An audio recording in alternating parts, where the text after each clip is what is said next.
Let's go on the record in Bonneville County KCR 2022-6371, State of Idaho versus Randy Michael Larkin. Mr. Larkin is present along with counsel Mr. Alan Browning. Also represented by Mr. David Leroy, who is appearing by Zoom. The court has authorized that, and he is here and appearing by Zoom.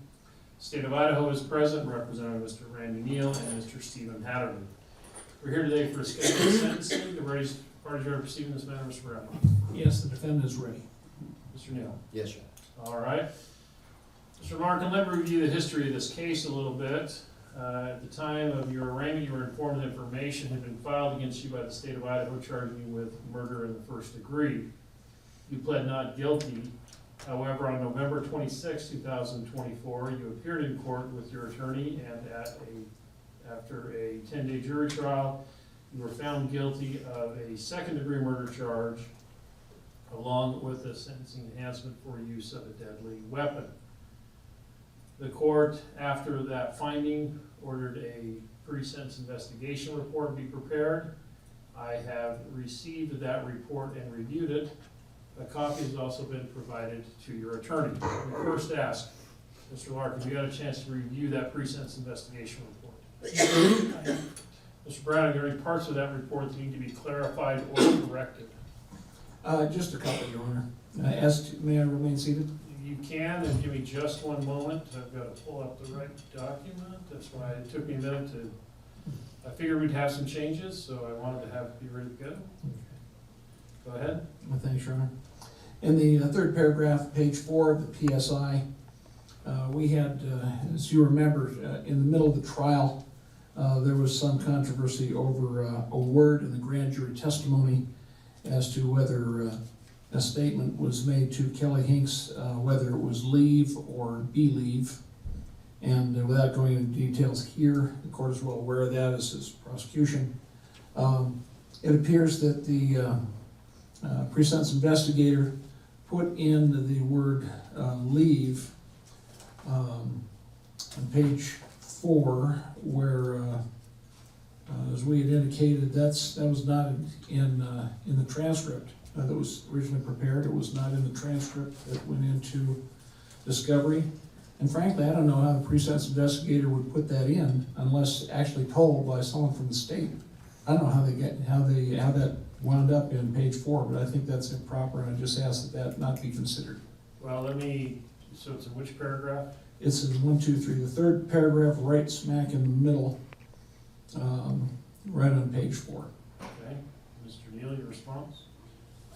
Judge, I don't know where that comes from, but I know there was a amended transcript that was prepared and submitted. So if that was what they relied upon, that was something that they got from the court record. They didn't get it from us. I'm not making an accusation of that. The court, however, does have an issue with that was amended with absent court order and was not under the direction of the court. So the court's going to strike that word. In fact, going to strike that sentence from the pre-sentence investigation report because the court did not make a finding of that. And so I will just strike that from the pre-sentence investigation report. Anything else, Mr. Brown? Yes, Your Honor. Page 5, first paragraph. Right, the last sentence in that paragraph was not in evidence. It appears to be a hearsay statement from one of Mr. Larkin's daughters. I'll assume that it was it may have been accurately recorded by the detective. However, that was not part of this trial, and when it was made to the detective, it was admittedly hearsay and improper. I would ask that that be omitted. Mr. Neal? Your Honor, this is a separate hearing. The hearing is based on different evidence, and the rules of evidence do not apply the same in a sentencing hearing as they do in a trial. So we would have the court consider that, goes to weight, not admissibility, consider that and give it the weight that the court feels is appropriate. Brown, the court's going to put a note. However, I'm going to leave it in because there's no, the rules of evidence, as indicated, Mr. Neal, are not applicable at sentencing. However, the court would also note that this court doesn't consider allegations of things that are unproven. People are innocent until proven guilty, and that's the constitutional standard this court uses. So I would note that that's in there. I can't say whether Ms. Larkin made that comment or not, but as far as the court describing any importance of that, the court's not going to. Give me just a second to say that the defendant objected.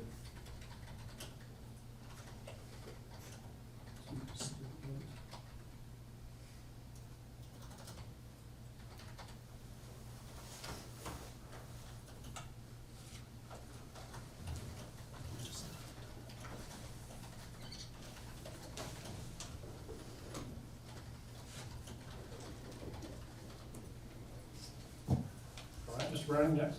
Thanks. Other than that, Your Honor,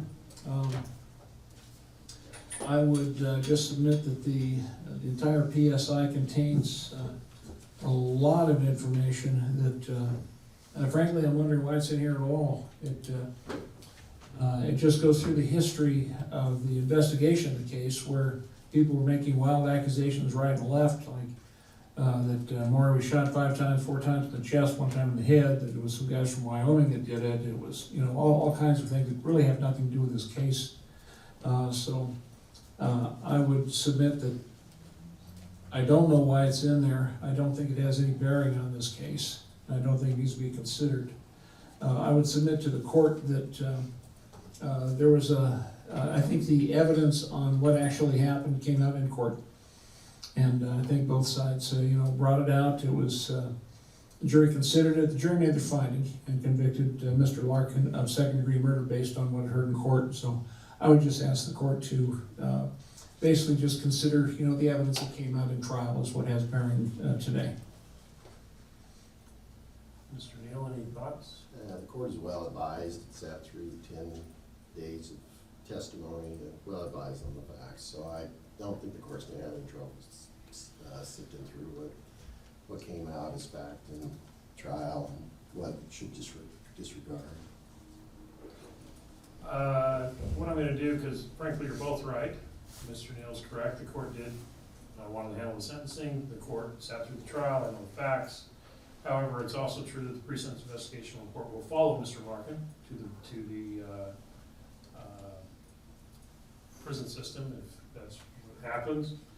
And I'm just going to put a note in here that I'm going to put it right on the front page. There was a jury trial held,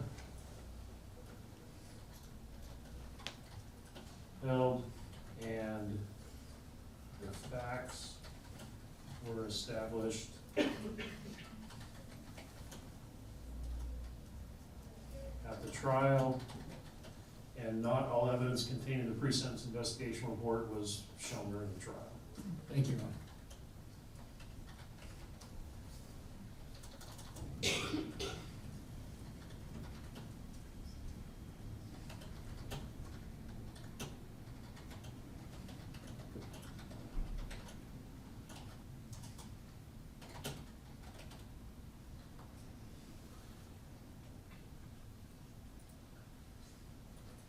That'll be just a general statement with my initials at the beginning page. Because the court is very familiar with the facts, however, I recognize that this PSI will follow Mr. Larkin as well. Thank you. Anything else, Mr. Brown? No, I don't think so. All right. Anything by the state on this particular issue? No, Your Honor. Okay. There are going to be witnesses on behalf of the defendant. No, Your Honor. Any witnesses or victim impact statement by the state? We have 3, Judge. Okay. Let's take them up one at a time. Who are they? Jennifer Spalding, Jennifer Kramer, and Martin Pelton. How do you want to do it? I believe Jennifer Spalding will go first. Okay, Ms. Spalding, you want to come forward? Typically, I'll have them sit at council table, but there's 2 of you there, so how do you want to do that, Mr. Reed? Because we got to have the mic. That's the Right. question. Just gonna put the mic over the side.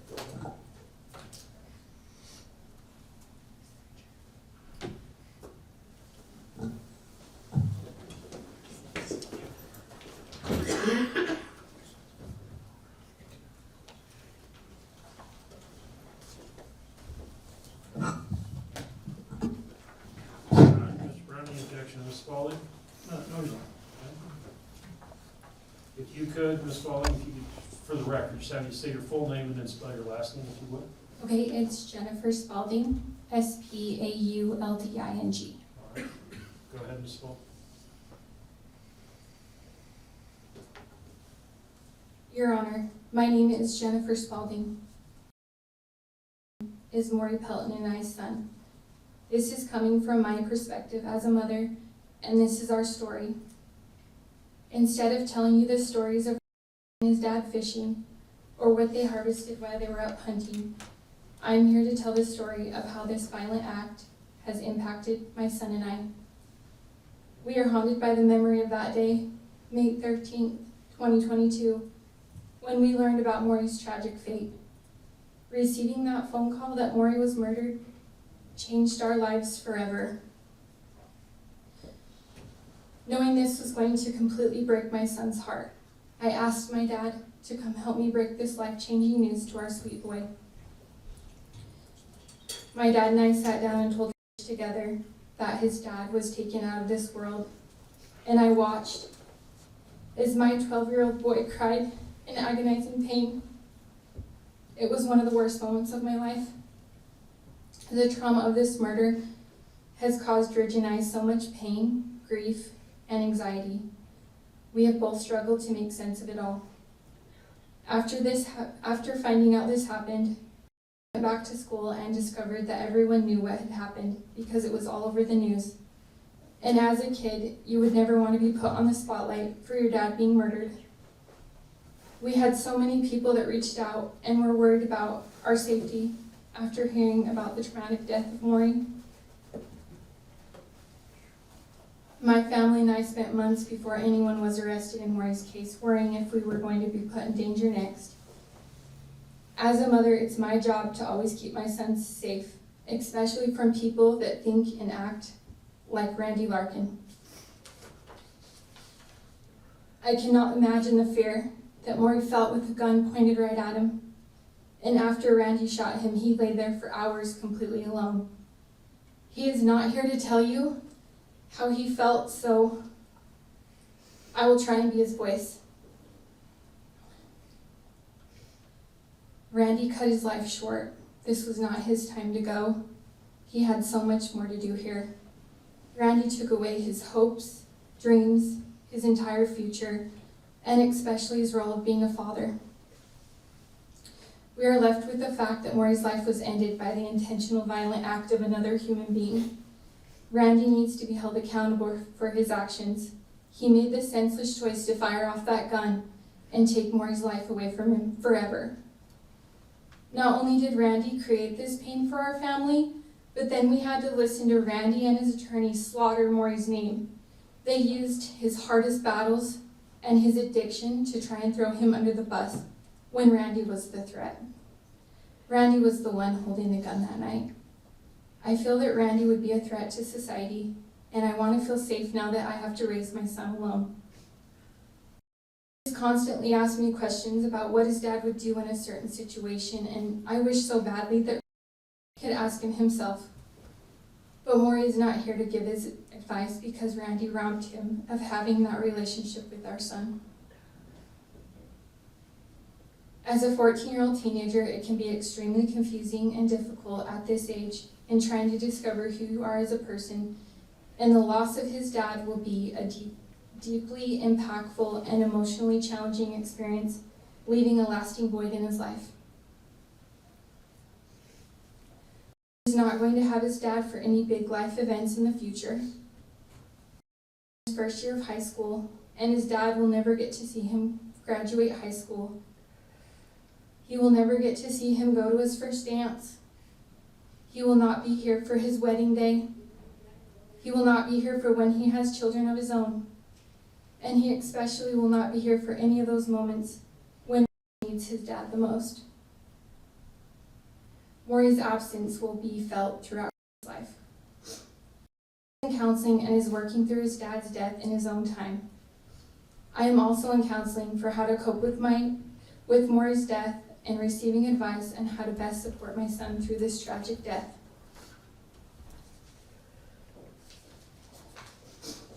Because I have been in counseling, I now know it's our responsibility for our own healing, and knowing Randy would be held accountable for his actions would help with that process. Grief does not have an expiration date. This will be a lifelong process of working through the trauma and intense grief of this violent act for both Ridge and I. Not only has this heavily affected Ridge and myself, but the people that love the both of us, and especially everyone who loved Morey. This has altered our lives forever. Morey had a love for the land, the river, and the mountains. We like to take fishing, even if we don't know what we're doing. We enjoy being outdoors because there is a type of healing and comfort that helps us to feel close to his dad. There has been so many tears shed, and the immense pain we have felt has been unbearable at times. This will forever be a part of our story, and we will always be the survivors of Morey's murder. We love you, Mo. Your loving and fun personality was so big. I know that's why we still feel you around in spirit. He was always very protective, especially when it came to his family. Morey loved his family, and he expressed that to me days before Randy took him from all of us.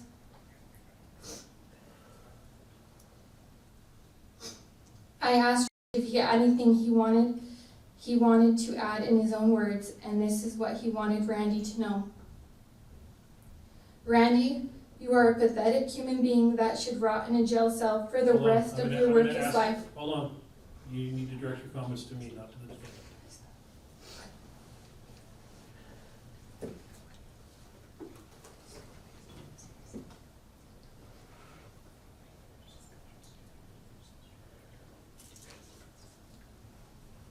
Can I change that one?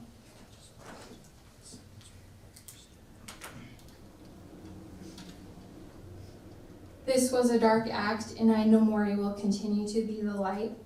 We pray that Randy will face the full consequences of his actions, and that we as a family can find peace. I urge the court to consider the devastating impact this murder has had on our family when sentencing. Thank you, Your Honor, for allowing me and I to have a voice today, and for taking the time to hear the impact that Morey's death has had on our family.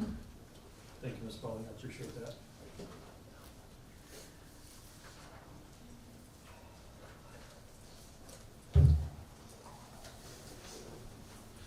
Next, Jennifer Kramer. Ms. Kramer, you want to come forward?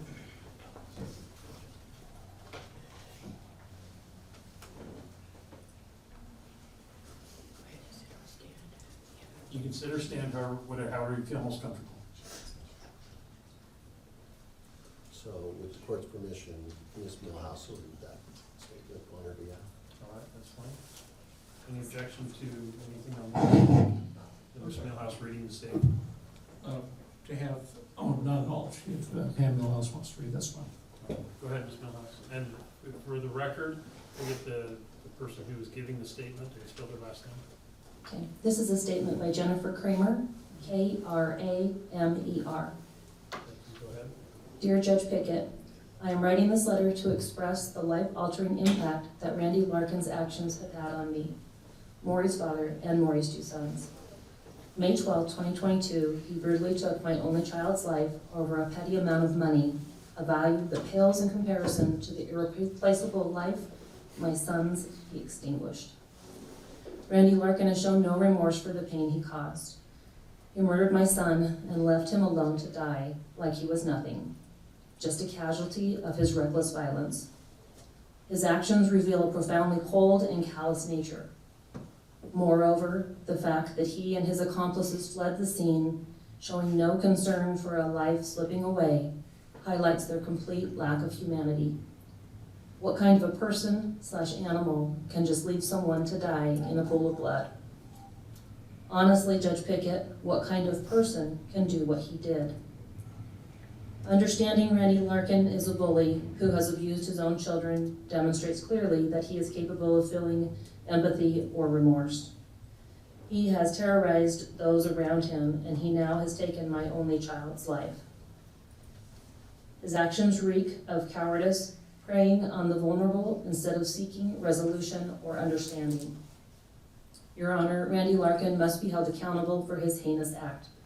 He has robbed me of my child, leaving a gaping chasm of grief, confusion, and pain in my heart, one that I bear every single day.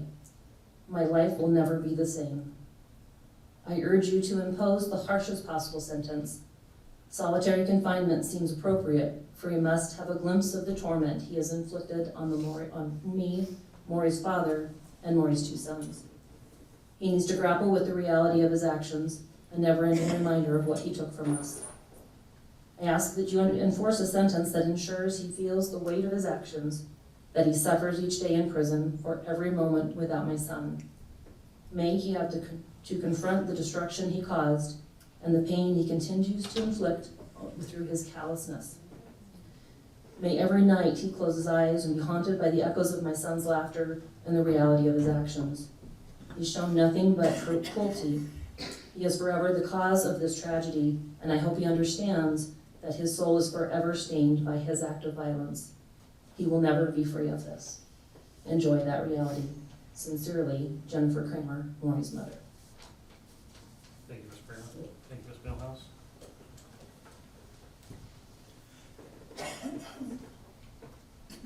Next, Mr. Neal. Martin Pelton. Mr. Pelton, you want to come forward, sir?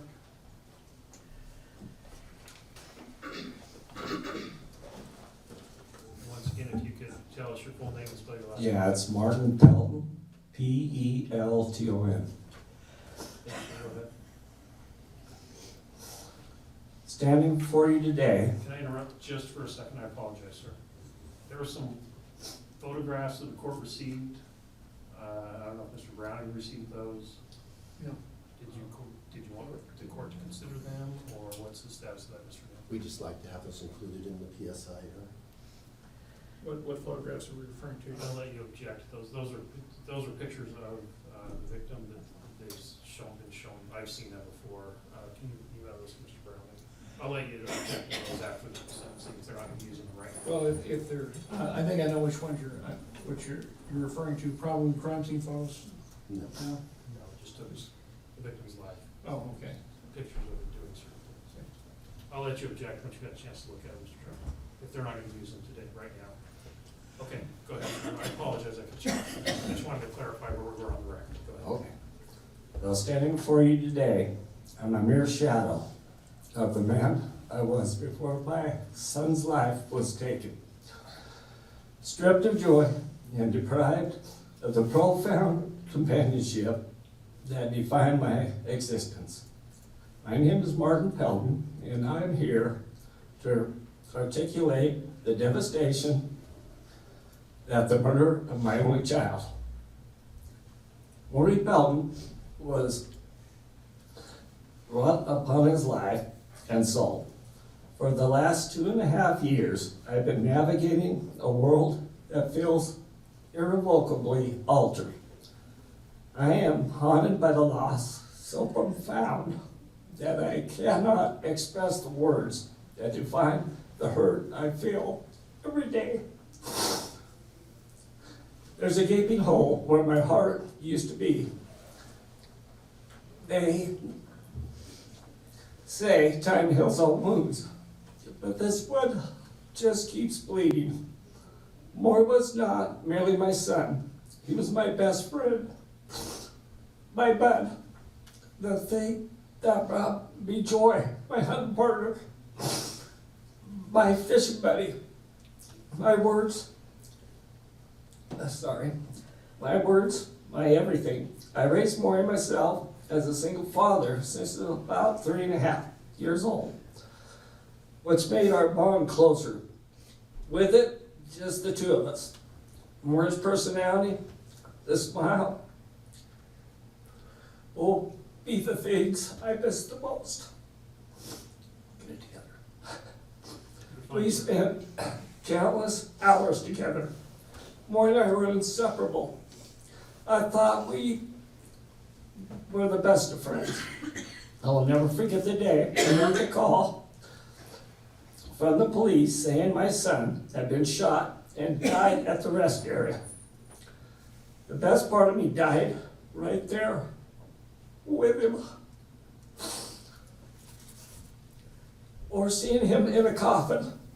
That is the last time I had together with my boy. The responsibility for this evil act, Randy Larkin stole more than just my son's life. He robbed me of every moment Morey and I would have spent together, the laughs we would have had. Each day is filled with grief and loneliness that has suffered a soul-consuming. Holidays are the worst. I spend the time at the rest area. The nights are torturous. I cannot sleep. I have nightmares of the night my son's life was ended. The pictures I saw of him laying in a puddle of blood, no coat on his face, dead, will haunt me till the day I die. My home is not a home anymore without Morey's presence. The shine of my son's life, the son I used to have, all I have left are our memories and his ashes. And agonizing pain in my chest that makes me sick to my stomach to think about the day in and day out. Mr. Larkin lost robbed Morey, 2 sons, of having a father just about to be men. Sorry. He won't be there for their football game, basketball games, graduation, either of their weddings, no hunting, no fishing plans for the years with their dad. This hurts the most. Those boys never got a chance or pleasure to get to know their father. Socially and emotionally, I am a changed man. I am broken. Where I once found comfort in the company of friends, anymore I find myself wanting to be alone. I have lost a job, not being able to focus and perform as expected by my employer. All the absences for court and time I had to take off, all the things that come with a parent losing a child. The stress of unpaid bills, the literally having to start over.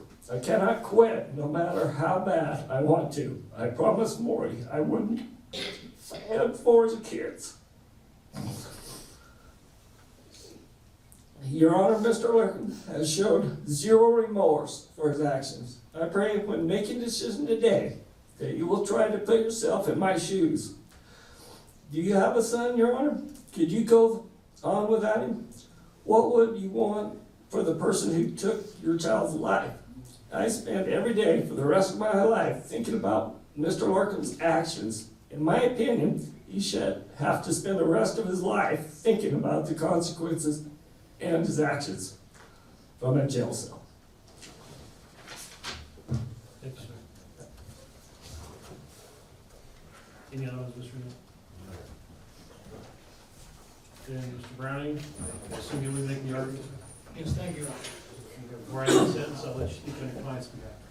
Thanks, Your Honor. A couple of things, Your Honor.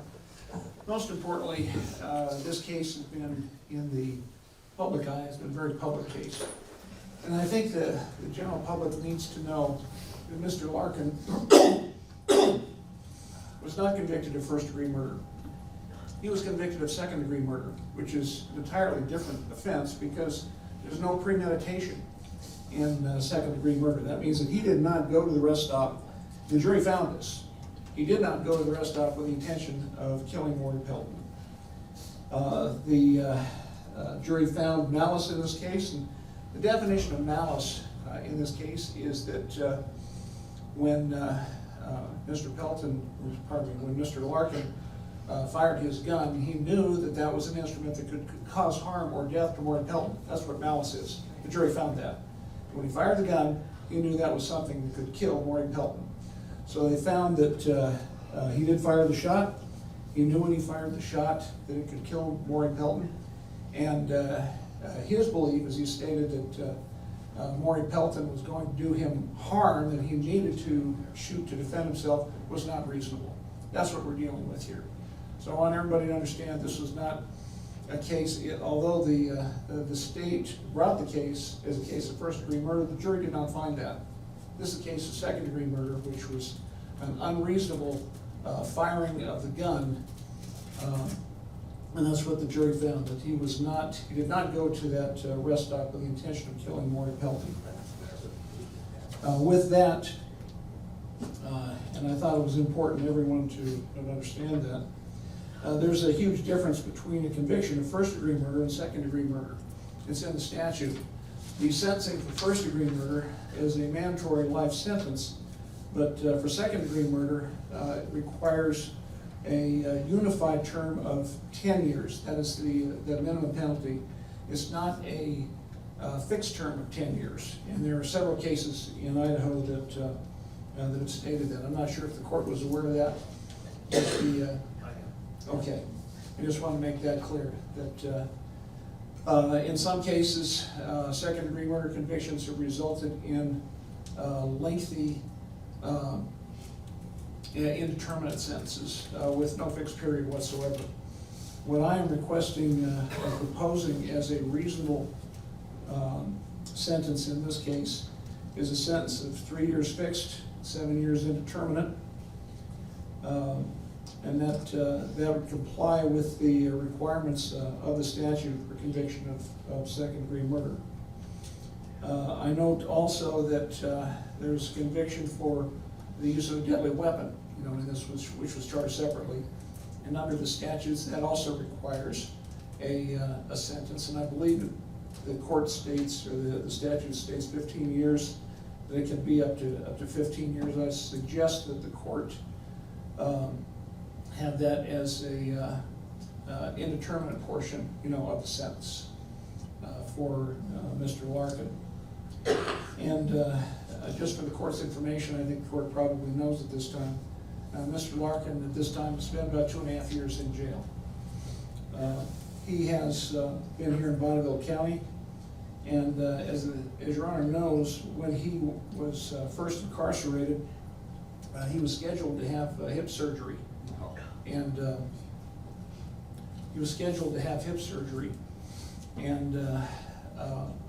that did not, was it hip? Oh, back surgery, I'm sorry, got that wrong. He was scheduled for back surgery, that did not occur. And we asked that the jail facilitate that because it was paid for under workers' comp, and it was just a matter of setting it up. And we were assured at that time by the state that everything would be done to facilitate that back surgery. It did not occur. Here we are 2.5 years later, and this is confirmed in the pre-sentence investigation report at page 4, going over the various physical problems that Mr. Larkin suffers from, that he never did receive the back surgery that he was supposed to get when he came in. In addition, since arriving at the jail, he's contracted COPD, which does damage to your lungs. He's contracted also RSV, which further does damage to your lungs. He requires to be on oxygen all the time. I am never going to make the argument in court that someone has suffered enough, therefore should not be subject to more penalties. I'm not making that argument. But what I am indicating to the court is there has been a lack of treatment, lack of adequate medical treatment for Mr. Larkin during the entire time he's been incarcerated. And I ask the court to consider that. I instruct the gallery to remain silent during the argument, please. Just to, again, considering his entire medical condition, medical and psychological condition, page 4 of the PSI lists several conditions that he suffers from, the injured tendons, and this is not caused by the jail, but these are just physical conditions that he deals with. Injured tendons, ligaments, cartilage in his right wrist was suffered from 2009. He's had 8 surgeries to try to correct that damage. He had his lower back injury in November of 2017 that he's still suffering from. Neck problems that were diagnosed in 2020. As I mentioned, he's scheduled for back surgery in 2022, and did not happen. He's been getting, basically having some visits with Dr. Brent Greenwald during the time that he's been incarcerated. He was diagnosed with chronic obstructive pulmonary disease in 2022, again while incarcerated, and respiratory syncytial virus, RSFV, in addition to contracting COVID in jail. In addition, he has been, as the PSI noted, since his mother's death in 2019, he has been diagnosed with depression. And there's been some talk here about Mr. Larkin not showing any remorse. In fact, he's extremely remorseful about what he did.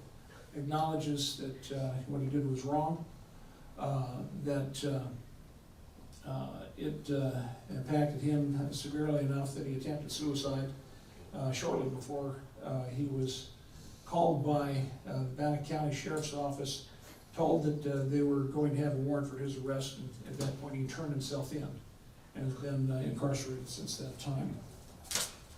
With that, I'm going to ask that the court consider, considering these physical problems, Brenda Hammond concluded at page 14 of her PSI that Mr. Larkin, quote, Mr. Larkin's current physical health is grave. Basically, I don't know how long he has, to be here. But basically his condition in jail has deteriorated, and his condition is now considered grave by the person who prepared the PSI. So with that, I submit to the court that a sentence of 3 years fixed and 7 indeterminate is appropriate in this particular case. I also note to the PSI when it discusses Mr. Larkin's LSIR score, it places him as moderate in the risk to reoffend category. And I think that's significant. And as I mentioned a little bit earlier, being convicted of the enhancement of having committed a crime with a deadly weapon under section 19-2520, that does add time to the sentence. It is, my understanding, a concurrent, and this is in the statute, it's something to be run concurrent, I believe, with the defendant's sentence. Again, it's charged separately, and the sentence under that does not, it's not required to be fixed time. This is something that's left in the discretion of the court. So I submit to the court that due to Mr. Larkin's, the fact that this was not a premeditated act, it was an act that the jury found to be wrong and unjustified, but not premeditated. And to understand that, that people have suffered in this case, family members, when you have loss of a loved one, yes, there's going to be suffering. And Randy acknowledges that, and he does have remorse. He wishes, as a matter of fact, to address the court concerning that, concerning what he's done and take responsibility for what he's done. I would also indicate, Your Honor, that the PSI indicated a couple of things, anticipating or if and when the court should consider a probation period for Mr. Larkin. Several things need to be addressed. One of them, of course, is his own drug addiction. And of course, he hasn't had access to any of the drugs that were very rampant in the Swan Valley at the time this crime was committed, but that he does need treatment for that. He also needs treatment for his mental health condition, specifically depression. And with that, there is, in addition, something for him to do if the court considers at some point probation, which I think is warranted. He does have a place to stay. He has family members, that would be taking care of him. And I would expect that the court is going to have a lengthy period of indeterminate time, I think that would be appropriate. And with that, I think that's all I have to say. Thank you. Thank you, Mr. Brown. Mr. Neal, can I have the state's recommendation?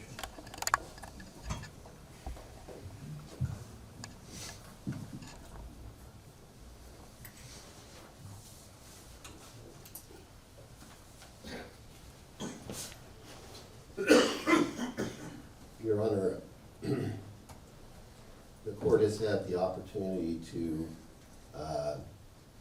experience the defendant in a way that is not often available to the court during sentencing.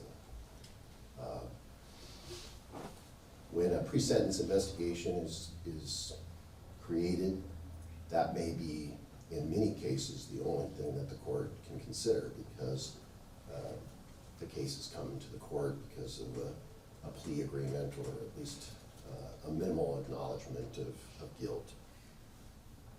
In this case, the court had the opportunity not only to see facts that were brought forward in a contested way before the court through extensive witnesses, through expert witnesses, through facts that the court was able to see independently from what the jury, this wasn't a situation where the jury simply made their decision and handed it to the court.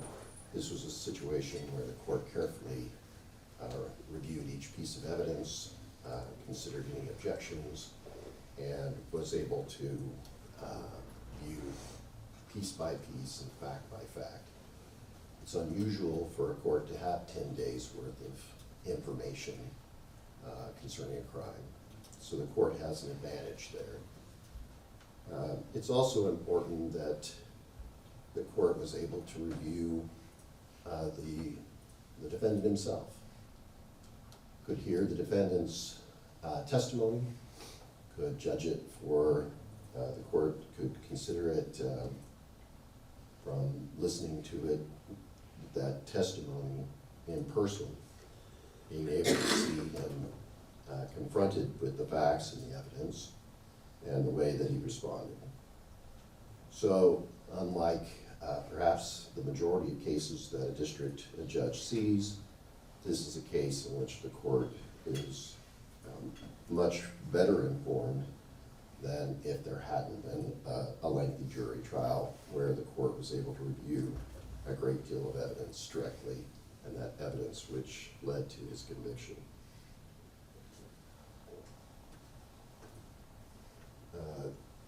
I don't see any way, based on that information and that evidence, to somehow diminish the severity of this murder. And to try to say that by putting this in some other kind of category, that it's not as serious, I think is a gross misunderstanding of what we have before the court today. The question, I guess, that the court has when we have a murder case like this is, of course, what is going to be mitigating and what is going to be aggravating. And in this case, I think the court is probably going to be considering some elements of Mr. Larkin's health, perhaps his age. I think that's a mistake, because this is a crime that by all rights is the most severe that can be committed by a human being. You take away everything a person has and everything they ever will. That alone in itself is an act which has been absolutely condemned from the earliest of humanity. And that's simply for the effect that it has on the human being who is killed. But that is the first splash in the puddle. What becomes more and more severe is the effect that this act has on all those around the victim. This is not a single victim crime. And fortunately today we've had that voice heard from just some of those folks that were closest to Morey. Their voice has been heard in this courtroom about the nature of the effect, the devastating effect that a murder has on those closest to the victim. That's the voice that the Constitution and the statute requires to be heard. My job as part of the state is, on behalf of the state, is to, whenever those voices aren't heard, to try to make sure that I speak on their behalf in somehow. I can't any more eloquently describe the effect and devastation than those three statements that were already made. I also speak on behalf of the community. I speak on behalf of the community of Swan Valley. I speak on the community of Bonneville County. I speak on behalf of Ririe. I speak on behalf of areas that don't see this kind of brutal violence related to drug activity. This is not something that happens here. And yet, we've seen recently that unchecked, it certainly can. So, we certainly have those 4 factors that the court has to consider. And I'll speak to each one of them, because I think they are all aggravating factors in this case. Even rehabilitation.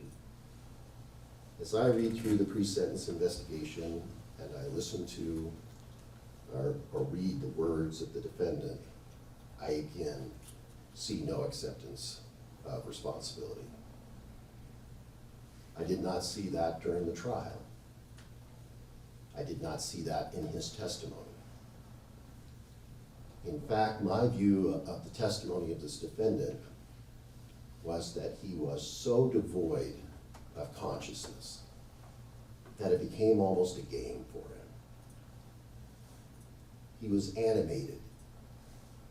He was describing a story that was simply improbable, implausible, and saying it without an ounce of hesitation. For one reason, because it was in his benefit to do so. And that has been the story throughout. That has been the story throughout. That he was somehow a victim.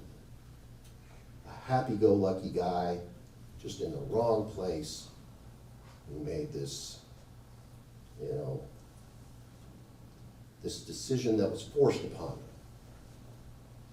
The name of this victim was dragged through the mud. He was publicly made to be a villain. That was unnecessary, and it was inappropriate. It was a situation where there was a decision to be made about accountability, and the decision was, I'm going to try to avoid it in any way I can. If the jury were to believe the story that was told, then this would have been self-defense. Clearly it was a story that was not believed, and properly so. Because as the evidence came in, it could not have been true. It simply could not have been true. So there was a deceit. There was an attempt at deceit on this court in order to get out of trouble. That's just the irreconcilable fact between the verdict and the story told by the defendant. This is also a question of protection of society. I don't think that there's any question that this defendant should never be in a circumstance where he is unsupervised. So a life tail, to me, is a no-brainer. At this point, because of the danger he presented in these particular circumstances and the type of activity that he spoke of so casually, there is no reason to believe that upon release that his activity would change in any way. He spoke of these things from the witness stand as if they were normal and acceptable. And that leads to the next question about retribution. Why is this case more severe? And the answer to that is quite simple. The fact is that this wasn't a crime. This was a series of crimes. This was a series of actions that involved both a charged crime and uncharged crimes admitted to in the jury trial. Number one was the act of sending money as part of conspiracy to bring drugs up to Idaho. He financed it, he expected a reward. His own words was he expected an ounce of drugs, which is a trafficking amount of meth. That was weeks before this happened. Then he admitted, as well as his co-conspirator, that 2 ounces of drugs were purchased and brought from Washington to Idaho for his use, which again is twice the trafficking amount. Those drugs, after the killing, which I think the facts clearly show was intended to be a robbery to get money and drugs that Mr. Larkin felt that Morey was indebted to him for, that 2 ounces of drugs was then used to pay off a witness. In addition to the payoff, there were intimidating and threatening statements made it to the witness, 2 witnesses, to Mr. Buckskin, I'm sorry, that's not his name, but Billy Buckskin, Burton, and then to the driver of the vehicle. Both of those folks were threatened. That was their testimony. And then as casually as throwing away some leftover fast food, he destroyed evidence by flipping the pistol that he had just used to commit murder with into a dumpster. Destruction of evidence, intimidation of witnesses. There was a payoff to witnesses, a witness. There were all of these various uncharged crimes that were testified to and were part and parcel of this murder. In addition to all of those factors that came out in this jury trial is the fact that Mr. Heen's testimony was clearly false. And the fact that he was given this amount of drugs that he was given as the bribe are clear, there's a clear inference that that is why Mr. Hinks likely testified the way he did. In other words, false testimony in front of a grand jury. That is not a singular incident that took less than a minute. That is a series of events that are all part and parcel in this act. And that makes it more severe. Those are all aggravating factors. This is a young man that was killed because of the pride of an old man. And that was ridiculous. That was an absolutely ridiculous motive. He responded not to a threat, which would have been totally contrary to the verdict of the jury. He responded to a remark that hit his pride and made him worry about what kind of reputation, what kind of control he would have in Swan Valley if it got out. Somebody thought he was too old to handle himself.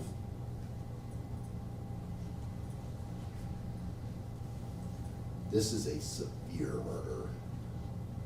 All murder is severe. This is an aggravated murder. Part of the question here, based on the evidence, based on the statements, was whether it was perpetrated in course of a different crime. Course of what? A different crime, to get drugs in them. All of those things point to a requirement for retribution. And the state, the legislature, the law has also recognized that when it involves a firearm, that the penalty, that's an aggravating factor, and the penalty should reflect it.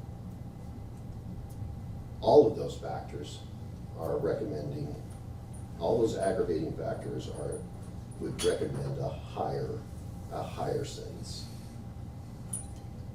We believe that a murder of this kind, with the associated acts, should be punished with 20 years fixed. We believe the fact that the firearm was used should add another 5 years fixed. We believe that it is unquestionable that there should be supervision of this man for the rest of his life. And for that reason, we believe that the proper sentence here would be 25 years fixed with a lifetime indeterminate.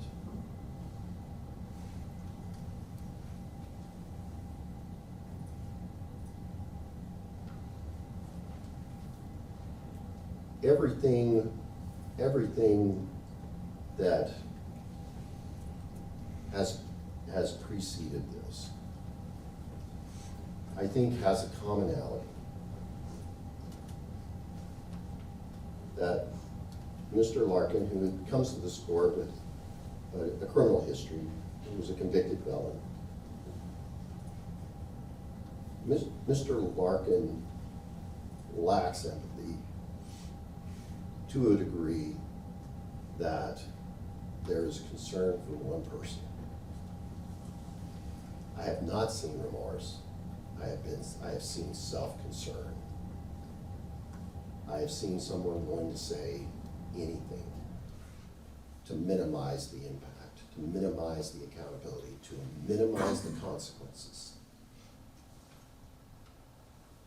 The things that he says, the way he acted on the stand, all of these reflected that Mr. Larkin will say or do anything he can to get out of trouble, to minimize the consequence.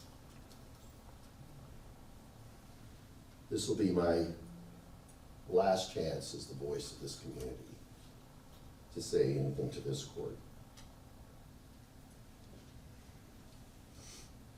Bonneville County, I believe, deserves a consequence that not only serves as a deterrent to Mr. Larkin, not only serves as a deterrent to others, but is a declaration of the value of the human life that was taken and the number of people whose lives have been devastated by that loss. That needs to be compensated. There needs to be a payment made. There is a debt. And today, we're asking that debt be paid. But we're doing it the lawful way. We're asking this court to fulfill its duty under those 4 factors and hold Mr. Larkin, it is absolutely unthinkable and demonstrates the absolute lack of concern for the sanctity of life that you fire a shot, according to his testimony, wildly aimed, see somebody collapse to the ground, and silently drive away. He says, oh, I didn't call because I knew he was dead. A doctor, without examining him some way, couldn't have told from the outside whether this person was still alive. And yet, it didn't matter. He silently fled, threatening the people around him to keep quiet. And Morey Pelton laid alone on that asphalt in a pool of his own blood. That shouldn't have happened. And the humanity in those 3 other individuals was playing a part based on their testimony, screaming out, you have to call somebody. But it wasn't there with Randy Larkin, who silently and casually rode in that vehicle back to his house, walked over and got some drugs, paid off Mr. Hinks, made these threats to these other individuals, and then discarded the murder weapon. Make no mistake, that's who we're dealing with. As a danger to our community, as an aggravated crime committed in this community that screams out for this kind of retribution, this kind of punishment, we ask the court to follow the state's recommendation, 25 years fixed and to a life indeterminate. Thank you, Mr. Neal. Mr. Brown? Thanks, Your Honor. I'll let you do it. Thanks, I appreciate that, Chairman. Needless to say, I disagree with the analysis by the state for several reasons. The state is complaining that Mr. Larkin defended the charges in this case, and that it was unfounded for him to do so. There's no reason for him to do so. Mr. Larkin was charged with first-degree murder. He successfully defended that charge. The jury agreed with him, and it was not until basically the time that the jury went out to deliberate that the state changed the charge, added the charge of second-degree murder. Your Honor knows that. So this case was about, defending a first-degree murder charge, and the state is somehow claiming that Mr. Larkin frivolously defended that case. He didn't. The jury agreed with him. He did not commit first-degree murder. They made a finding that there was no premeditation in this, but they did not believe that his response was reasonable, and that's why he got the conviction for second-degree murder. Those were the elements there. The other thing I would mention to the court, there was no robbery, no intent to rob in this case. The crime scene photos in this case and testimony from the officers was that they found drugs that Mr. Pelton was intending to sell to Kelly Hinks in his car. He had the drugs in his car. They found money, thousands of dollars in his car in the sunglass case. Mr. Larkin at no time tried to take anything from Mr. Pelton. There was no robbery in this case at all. I think it's kind of outrageous for the state to be claiming that as a motive in this case. Jury didn't find that, wasn't charged, and the evidence shows against it. That there wasn't anything taken, anything attempted to be taken. So with that, I submit to the court. The other thing that I wanted the court to know, there's been some talk about how much time Mr. Pelton was elapsed after he was shot until the moment that he died. Was some thought that it might have been hours. It was seconds. There was And I think maybe the family would like to know that, in basically looking into this case, it was a matter of seconds. It's not that he languished there for a long time. And the only witnesses that were there, the ones that were watching, Kelly Hinks and Mr. Larkin, believed that he died almost instantly, after being shot. And again, not instantaneously, it was a matter of seconds. And Mr. Hinks talked about Mr. Pelton taking a couple of steps and then falling down. And that's consistent with what our medical people told us in preparing this case, that it was a matter of seconds. So I just, this doesn't have so much to do with sentencing, but just I want the people to know that Mr. Pelton was not lying there for hours. It was a matter of seconds. It was a tragic thing to happen.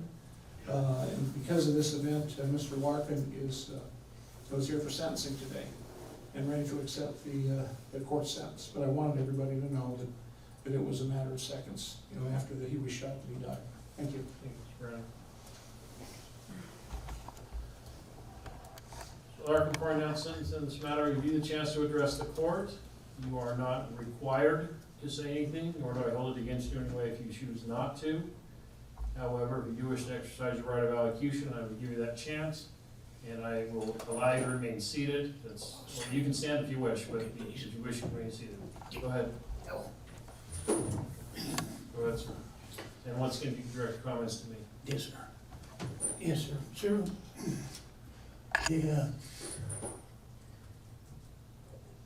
it's been said today that I have no remorse. And I do, every day. I know what I've done to Martin. Single dad, raised his kid. That was his whole life.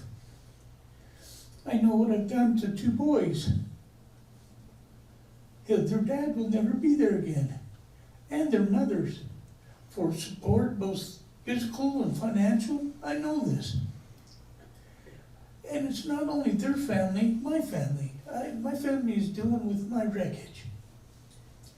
I've got remorse. I sit here when I hear this, and it's almost, I tried to commit suicide over this. And I'm not too sure it wouldn't have been better, because then his family would have felt better, because I'm dead. I paid for it. My family wouldn't have had to go through all the embarrassment and everything. It was horrific. It was a terrible thing that happened. And I can't take it back. And God knows I'd like to take it back, but I can't.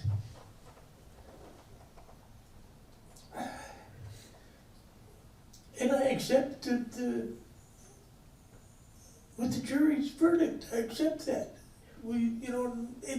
This is the greatest country in the world, and it's why it's because of our judicial system.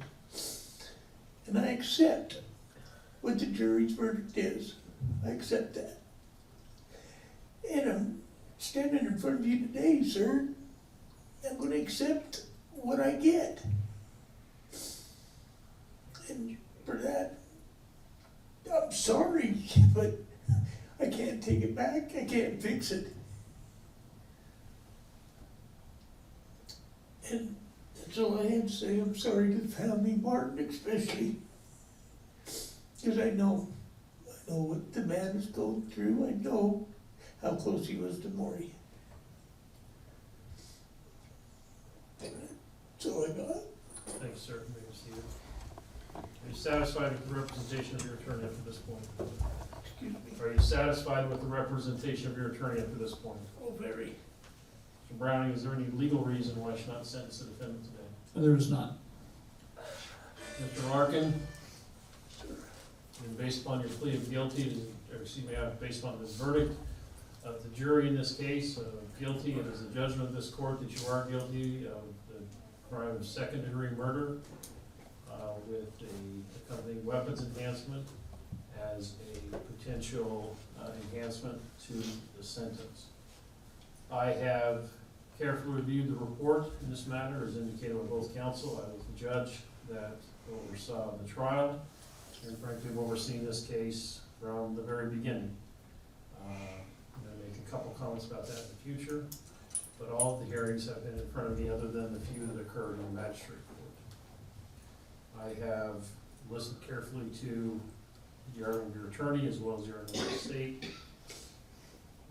Both read and listened carefully to the victim impact statements. I appreciate those. I recognize those are difficult.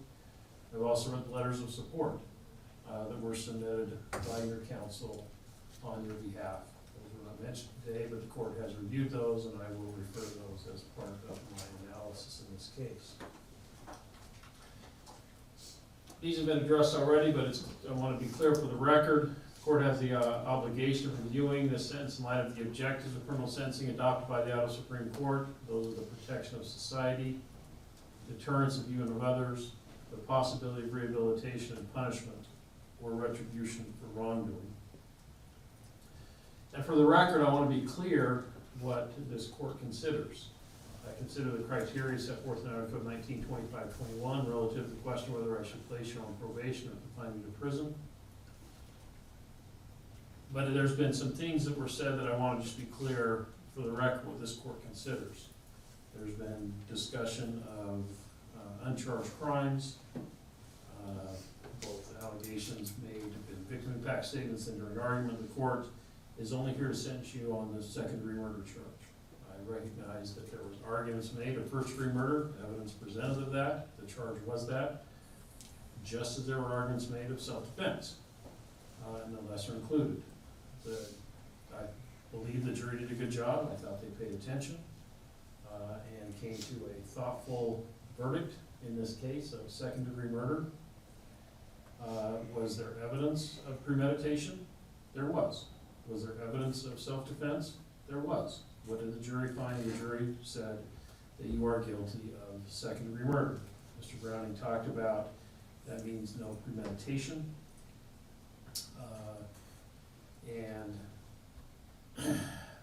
But with malice.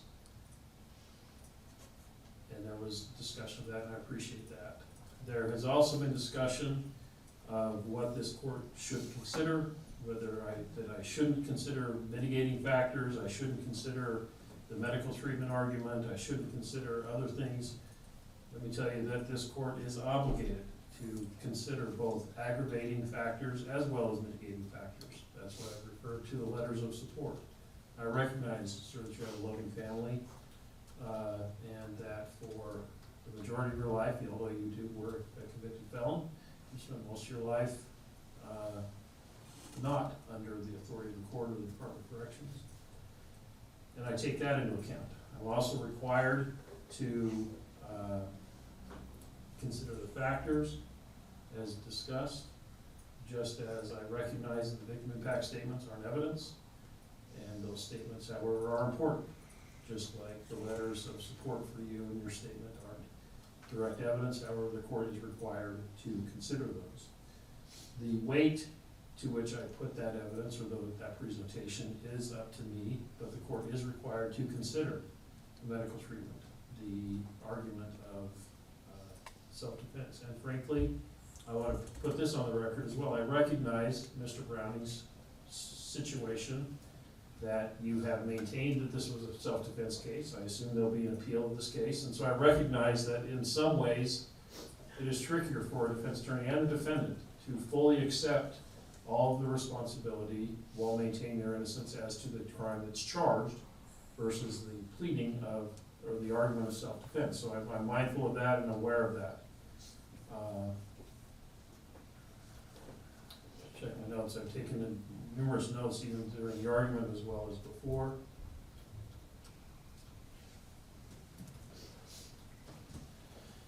And so the court has attempted to fulfill its obligation to consider all factors, consider the totality of the circumstances, and then weigh those according to the job that I have to do. There's been a couple statements that I want to refer to. I want to refer to things that I felt stood out during the victim impact statements. I appreciated Ms. Spalding and speaking on behalf of Morey's son as well as herself, and talking about the loss of the experiences that he will have. You address that. You're mindful of that as well, and I understand that. But I think that it's especially appropriate because, as consistent with Mr. Neal's argument, this is a crime that affects many people. Along those same lines, I appreciate the things you said, which is you can't take it back. And the hard thing is, there are some cases that I deal with where I can put people back in a whole position. There can be reimbursement ordered, there can be expenses ordered, people steal something, they can get it back. This is not that case. There is nothing that you can do, that the state can do, that the court can do to undo what was done. And the court doesn't intend to do that. I'm just acknowledging the fact that, according, and I agree with Ms. Spalding, there is nothing that can be done to bring those experiences back. The comment of Ms. Kramer, and when she talked about how you fled the scene. I believe there was no direct testimony of this, but I believe that Mr. Pelton died quickly. I don't think that there was hours and hours where he was alone. However, I agree with the state. We have a basic duty of humanity to deal with the situation. And the fact that whether he was alive or he was dead, he should not have been allowed to stay there. And I thought Ms. Kramer's comments were very appropriate.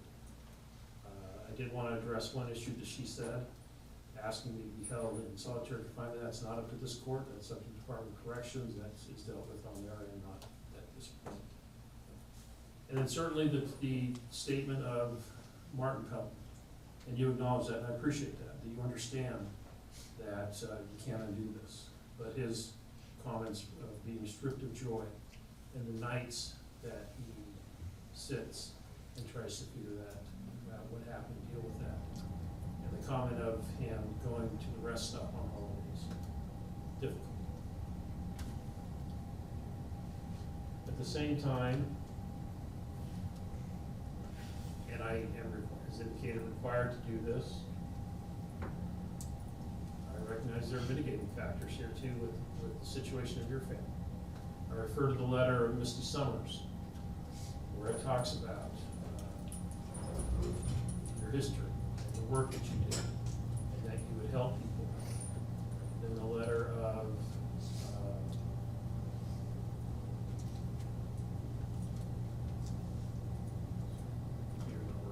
Miss Brittany Brown, where she talks about a story of how you helped her, and that you made her feel important.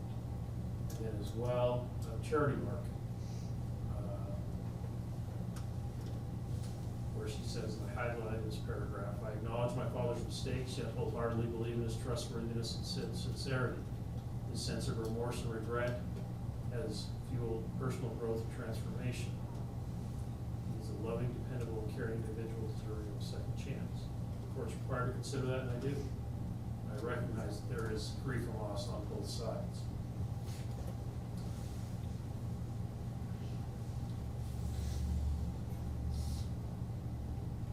There is when I look at your criminal history, the court's required to look at that. When I look at the possibility of rehabilitation, you have been convicted of prior felonies as well as misdemeanor batteries.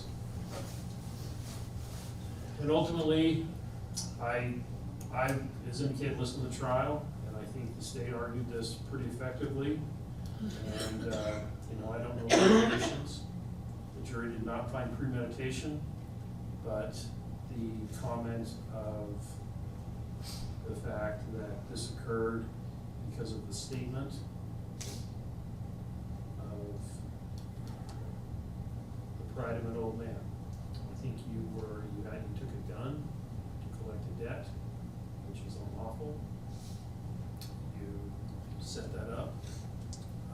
I don't know, like I said, the jury did not convict you of intending to kill him when you went to the rest area.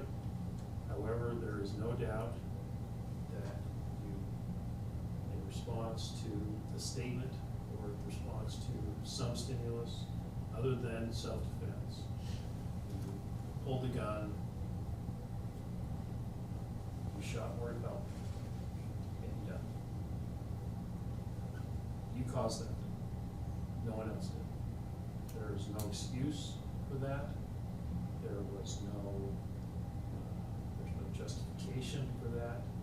And as indicated, the fact that everyone left, there was no help, assistance given. I agree with the state on that. That's unacceptable in our society, in our city, in our county, in our state, in our country. We don't do that. You don't leave people to die. And in this case, you did. You drove away. I don't think you knew he was dead or not. I mean, you may have believed it, but even if you believed it, there's still a duty, in this court's opinion, to the value of the sanctity of life.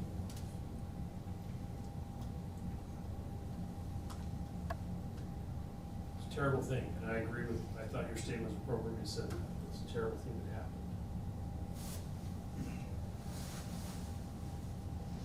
I do think that, like I said, I thought the jury did a good job. The verdict was very appropriate in this matter, so the question is what to do.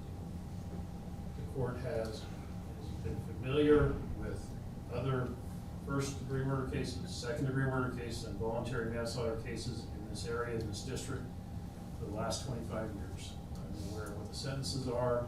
The court has the obligation of, at least in my opinion, of giving a sentence that is appropriate based upon all of the factors, considering not only the facts of this case, but all of the cases of a similar type of nature. This is a second-degree murder case. And like I said, sadly, whatever I do or say today, nothing's going to change the reality of this. And I wish there was something we could do, but there isn't. It was a terrible situation brought about because of pride, drugs, and recklessness, and the court can't accept that. So based upon all these factors and considering the criteria set forth that I've already discussed, it's going to be the judgment of this court that should be sentenced to custody out of the Department of Corrections as follows. For an indeterminate period of life with a fixed term of 25 years, that will include all of the weapons enhancements. The court believes that that just gives the court an option to increase the sentence, but the court at this time is going to give a sentence of 25 years to life. A fine in this case of $10,000, standard court costs, payments in the Victims Relief Fund. There's also a civil penalty authorized in this case, the amount of up to $5,000. The court will order that as well.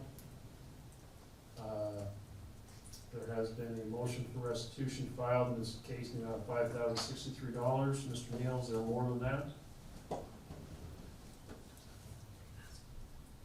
The court's going to allow ongoing restitution, but that's what's submitted. Mr. Browning, you didn't address that. Any objection to that? Or allow restitution amount of $5,063. Court will also allow continuing restitution for costs of counseling for the victims, and would encourage them to take advantage of that as they need to. I will give credit for time served in this case, as I'm required to do by law. Let me advise you, Mr. Larkin, you have the right to appeal to the Idaho Supreme Court for this judgment conviction. You have a right to represent a blind attorney on appeal. If you cannot afford an attorney, one will be appointed through public expense. However, you only have 42 days from today's date to file that appeal. You also have the right to seek relief under Idaho Criminal Rule 35 if you feel this sentence was illegal or unduly harsh. You have 120 days for that. You also have the right to seek relief under the Idaho Uniform Post-Conviction Relief Act. Such an action was filed within 1 year from the date this right to appeal expires.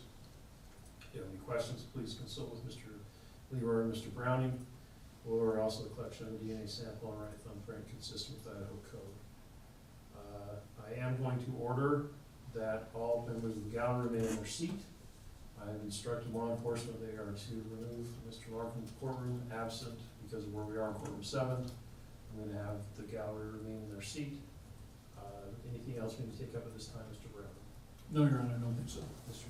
Neal? Excused then, Mr. Larkin, are going to be transported for execution of the sentence to the Department of Corrections.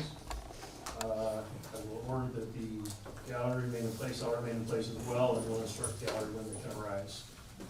Deputy Burrows, if you want to take Mr. Larkin?